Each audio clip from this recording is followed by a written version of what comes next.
7 teman yang membawa kamu ke neraka.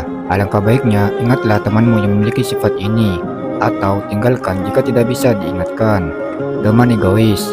Egois merupakan faktor utama dari segala penyakit hati dan sifat buruk. Orang yang memiliki sifat ini biasanya dirinya sifat mudah tersinggung dan tersulut amarah. Sesungguhnya manusia diciptakan keras kepala, putus asa ketika hal-hal buruk terjadi, menyesali ketika hal-hal baik datang. Quran Surat Al-Ma'arij ayat 19-21. Teman malas beribadah. Bayangkan ketika kamu sedang bersamanya, ia menyempilkan waktu ibadah dan tanpa sadar kamu ikut larut dalam suasana itu, sehingga lupa beribadah. Hal itu lama-kelamaan bisa membuatmu terbiasa melalaikan ibadah karena merasa ada teman yang lalai juga.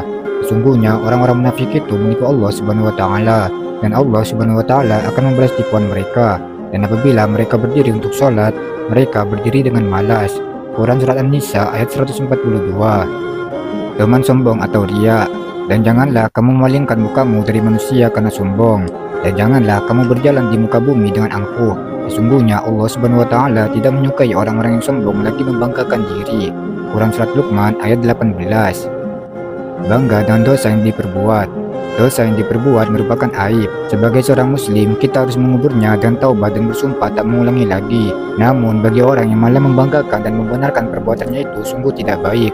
Dia, Allah Subhanahu wa taala berfirman, "Dan kepada orang yang kafir dan aku beri kesenangan sementara, kemudian akan aku paksa dia ke dalam azab neraka, dan itulah seburuk-buruk tempat kembali." Quran Surat Al-Imran ayat 126. Mudah memutuskan silaturahmi. Pentingnya silaturahmi dalam Islam ditegaskan ancaman yang memutuskan silaturahmi.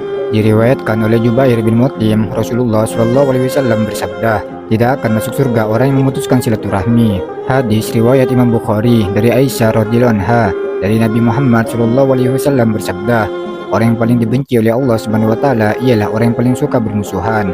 Hadis riwayat Bukhari.